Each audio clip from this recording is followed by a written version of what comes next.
Mesdames, mesdemoiselles, messieurs, salutations et bienvenue dans cette nouvelle vidéo qui, vous avez pu le constater par sa durée, est le premier gros morceau sur les lois du foot. Cette loi est consacrée à la troisième règle du foot, les joueurs.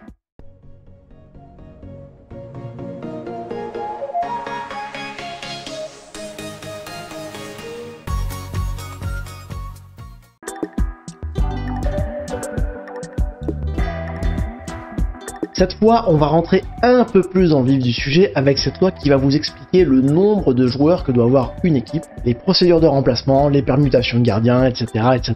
Tout match est disputé par deux équipes composées de maximum 11 joueurs dont l'un est gardien de but. Pas de gardien, pas de match. Aucun match ne peut avoir lieu ou continuer si l'une ou l'autre des deux équipes dispose de moins de 8 joueurs, soit un gardien et 7 joueurs de champ. Si un joueur pète un câble et quitte délibérément le terrain pour laisser son équipe à 7, l'arbitre n'est pas obligé d'arrêter le jeu immédiatement et peut laisser jouer l'avantage. Cependant, la partie ne peut pas reprendre après le premier arrêt de jeu si l'équipe ne comporte pas au moins 8 joueurs. Ensuite, si le règlement d'une compétition énonce que tous les joueurs et remplaçants doivent être désignés avant le coup d'envoi et qu'une équipe est contrainte de commencer un match avec moins de 11 joueurs, par exemple un des 11 titulaires arrive en retard, seuls les joueurs et remplaçants inscrits sur la feuille de match pourront disputer la rencontre à leur arrivée.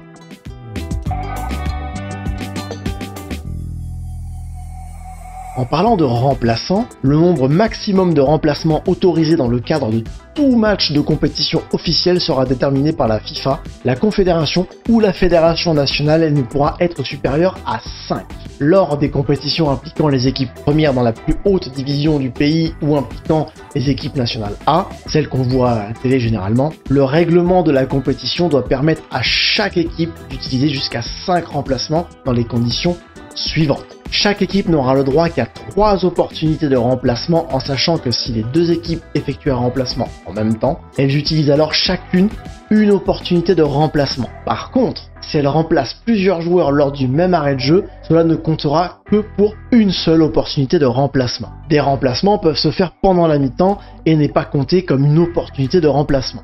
En gros, une opportunité de remplacement est un arrêt de jeu comme une touche ou un 6 mètres durant lequel un remplacement est effectué et chaque équipe peut remplacer jusqu'à 5 joueurs sur 3 arrêts de jeu différents maximum, la mi-temps ne comptant pas comme un arrêt de jeu. Lors d'une compétition avec prolongation, si une équipe n'a pas utilisé son nombre maximal de remplaçants ou d'opportunités de remplacement, ces opportunités et ces remplaçants pourront être utilisés en prolongation. Certaines compétitions autorisent également un remplacement et une opportunité de remplacement supplémentaire pendant les prolongations. Et enfin, des remplacements peuvent être effectués entre la fin du temps réglementaire et le début de la prolongation et à la mi-temps de la prolongation sans compter pour une opportunité de remplacement. Le règlement de la compétition doit cependant préciser le nombre de remplaçants qu'il est possible d'inscrire, entre 3 et 15, et si un remplacement supplémentaire peut être effectué lorsqu'une prolongation a lieu. Lors des matchs amicaux des équipes nationales A,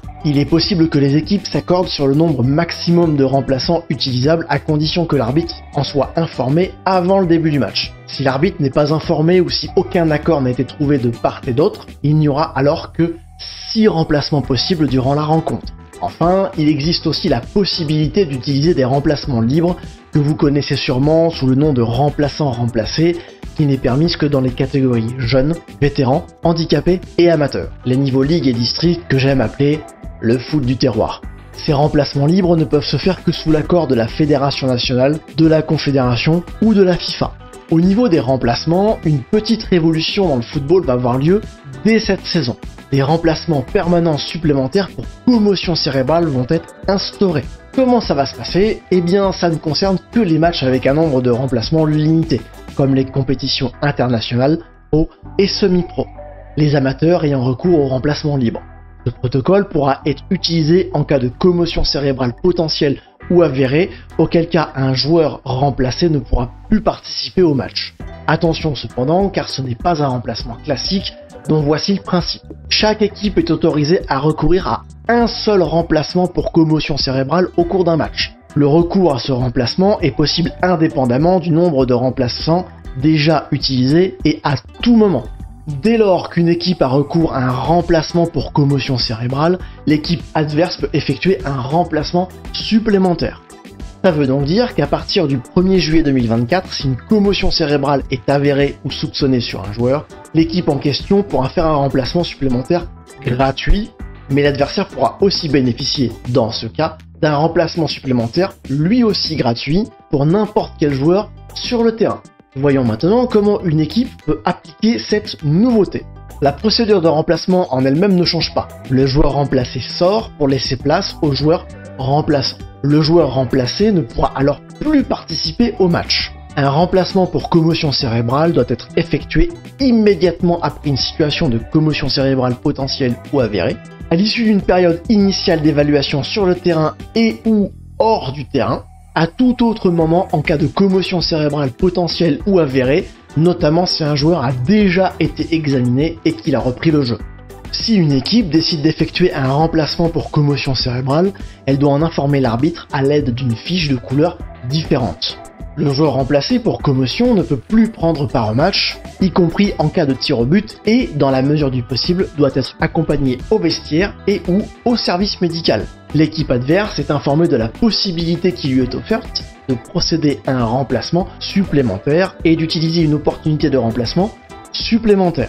Cette option peut être utilisée à tout moment du match, sauf disposition contraire dans les lois du jeu. Bien, on sait maintenant combien on peut avoir de remplaçants sur le banc de touche et combien une équipe peut faire de remplacements dans un match. Mais comment on fait un changement pendant le match ?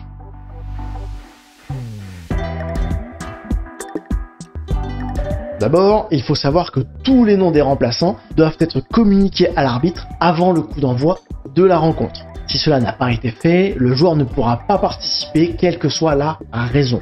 Ensuite, pour effectuer un remplacement, il faut respecter les conditions suivantes. L'arbitre doit être au préalable informé de chaque remplacement. Le joueur amené à être remplacé reçoit l'autorisation de quitter le terrain par l'arbitre, et ce par le point des limites du terrain le plus proche d'où il se trouve. Sauf si l'arbitre ne l'autorise à sortir rapidement et dans l'immédiat par la ligne médiane ou à tout autre endroit, pour des raisons de sécurité ou pour une blessure par exemple.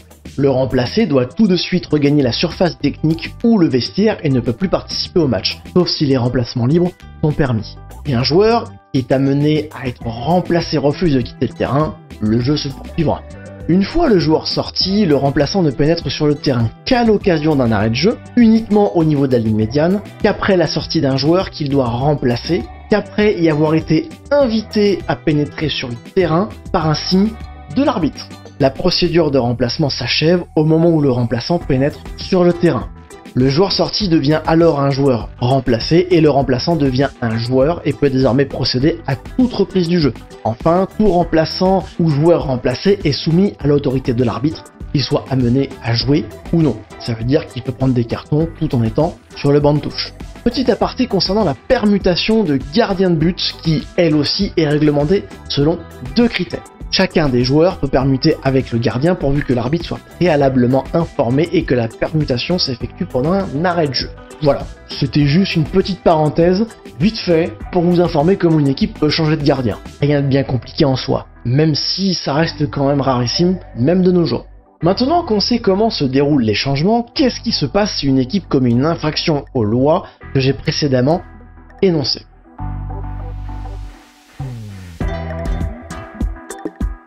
Exemple, si un joueur inscrit comme remplaçant débute le match à la place d'un joueur inscrit comme titulaire et que l'arbitre n'est pas informé de ce changement avant le coup d'envoi.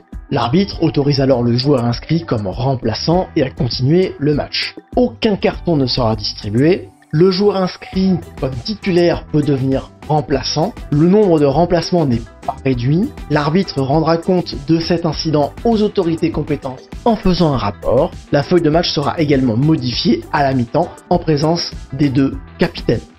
Si un remplacement a lieu à la mi-temps ou avant la prolongation, la procédure devra avoir été effectuée avant que le jeu ne reprenne. Si l'arbitre n'a pas été informé de ce changement, le jeu reprendra dans les mêmes conditions que celles énoncées juste avant.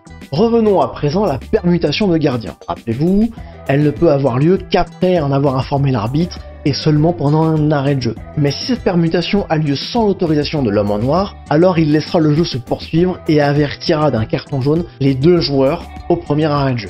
Exception faite, si la permutation a lieu pendant la mi-temps, y compris celle des prolongations, ou pendant la période entre la fin du match et le début de la prolongation et ou des tirs au but. Pour toute autre infraction, les joueurs en question seront avertis, le jeu reprendra par un coup franc indirect à l'endroit où se trouvait le ballon au moment de l'arrêt du jeu, mais nous reviendrons sur les différents types de coups francs dans la vidéo sur la loi 13. En parlant de joueurs avertis, il faut savoir que les joueurs et dirigeants d'une équipe peuvent être avertis, voire exclus, avant le coup d'envoi de la rencontre s'ils commettent des infractions aux lois du jeu comme insulter quelqu'un ou provoquer allègrement un adversaire. Dans le cas où un joueur est exclu avant la remise de la feuille de match, il ne peut plus être inscrit sur celle-ci à quelque titre que ce soit. Si les faits ont lieu après la remise de la feuille de match et qu'il a été inscrit comme titulaire, il peut être remplacé par un des joueurs inscrits comme remplaçant. Cependant, l'équipe du joueur possédera alors un remplaçant en moins sur le banc de touche, mais le nombre de remplacements autorisés n'en sera pas affecté. Si un joueur ou un remplaçant est exclu après le coup d'envoi, il ne pourra pas être remplacé dans tous les cas. Dans tous les cas, un joueur désigné comme remplaçant sur la feuille de match est exclu avant ou après le coup d'envoi ne pourra pas être remplacé par un autre joueur quoi qu'il arrive. Par exemple, si une équipe possède 3 remplaçants et se fait expulser 3 joueurs avant le coup d'envoi, l'équipe en question pourra quand même commencer le match à 11, mais sans remplaçant.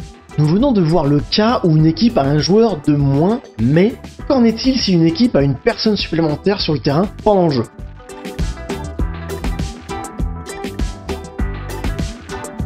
D'abord, il faut savoir que l'entraîneur et les autres officiels, médecins, adjoints, etc., désignés sur la feuille de match, à l'exception des joueurs et des remplaçants, sont les officiels d'équipe. Toute personne non inscrite sur la feuille de match en tant que joueur, remplaçant ou officiel d'équipe est considérée comme un agent extérieur. Maintenant, si un officiel d'équipe, un remplaçant, un joueur remplacé ou exclu ou un agent extérieur entre sur le terrain, l'arbitre doit interrompre le jeu uniquement si la personne en question interfère avec le jeu, lui faire quitter le terrain au premier arrêt de jeu et prendre les mesures disciplinaires appropriées, c'est-à-dire mettre des cartons. Si le jeu est interrompu en raison d'une interférence provoquée par un officiel d'équipe, un remplaçant, un joueur remplacé ou exclu, le jeu devra reprendre par un coup franc direct ou un penalty si l'interférence a lieu dans la propre surface de réparation de la personne supplémentaire. Mais si le jeu est interrompu par un agent extérieur, par exemple un spectateur, le jeu reprendra par une balle à terre. Ensuite, si un ballon se dirige vers le but et que l'interférence n'empêche pas le joueur de l'équipe qui défend de jouer le ballon, le but est accordé si le ballon franchit la ligne de but entre les montants, même s'il y a eu contact avec le ballon, à moins que l'interférence n'ait été faite par un joueur de l'équipe en attaque. Autrement dit, on laisse l'avantage se dérouler s'il y a lieu. Il faut savoir que si un joueur a été autorisé à sortir momentanément du terrain pour se faire soigner ou pour remettre son équipement en conformité, n'a pas le droit de revenir sur le terrain sans l'autorisation de l'arbitre. S'il le fait, il est alors considéré comme un joueur supplémentaire et, s'il interfère avec le jeu, l'arbitre doit interrompre le jeu sous réserve de l'avantage et donner un carton adéquat au fautif pour être entré sur le terrain sans autorisation, voire pour avoir annihilé une occasion de but manifeste. Si l'arbitre interrompt le jeu, ce dernier reprendra par un coup franc direct à l'endroit où s'est produit l'interférence, voire un penalty si celle-ci a lieu dans la surface de réparation du fautif.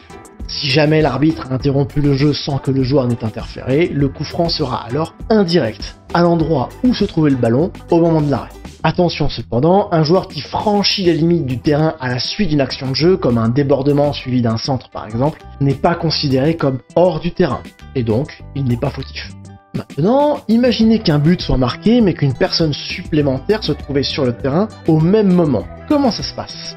Si après qu'un but marqué, l'arbitre se rend compte avant la reprise du jeu qu'une personne supplémentaire était sur le terrain au moment du but et qu'en plus cette personne a interféré avec le jeu, l'arbitre doit refuser le but si la personne supplémentaire était un joueur, un remplaçant, un joueur remplacé, un joueur exclu ou un officiel de l'équipe qui a marqué le but. À ce moment-là, le jeu reprendra par un coup franc direct à l'endroit où se trouvait la personne supplémentaire. Si la personne supplémentaire était un agent extérieur ayant interféré avec le jeu, à moins que le but ait été marqué comme décrit précédemment, c'est-à-dire que le joueur en défense n'a pas été empêché de jouer le ballon par cet agent extérieur. L'arbitre, en revanche, accordera le but si la personne supplémentaire était un joueur, un remplaçant, un joueur remplacé, un joueur exclu ou un officiel de l'équipe qui a encaissé le but. Un agent extérieur qui n'a pas interféré avec le jeu.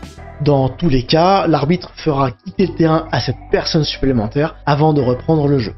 Par contre, si après qu'un but est marqué, le jeu a déjà repris et qu'à ce moment l'arbitre se rend compte qu'une personne supplémentaire était sur le terrain au moment du but, le but ne peut plus être refusé.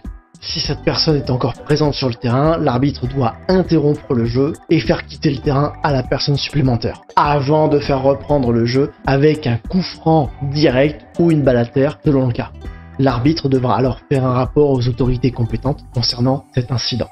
Enfin, nous allons conclure rapidement cette vidéo avec le dernier joueur dont on n'a pas parlé, le capitaine. Chaque équipe est tenue d'en avoir un sur le terrain. Il doit porter un brassard et ne bénéficie d'aucun statut spécial ni de privilège particulier, mais est, dans une certaine mesure, responsable du comportement de son équipe. Voilà qui conclut cette vidéo sur ce gros morceau qu'est la loi 3 sur les joueurs. J'espère que ça vous a plu et que vous avez appris des choses sur la réglementation des équipes. Dans tous les cas, si vous avez des questions ou des remarques, n'hésitez pas à m'en faire part dans les commentaires. Vous pouvez évidemment me retrouver sur Twitch et Instagram pour suivre mes actualités. Les liens sont dans la description. Quant à moi, je vous retrouverai bientôt pour la loi 4 qui parlera de l'équipement des joueurs. À très bientôt. Ciao.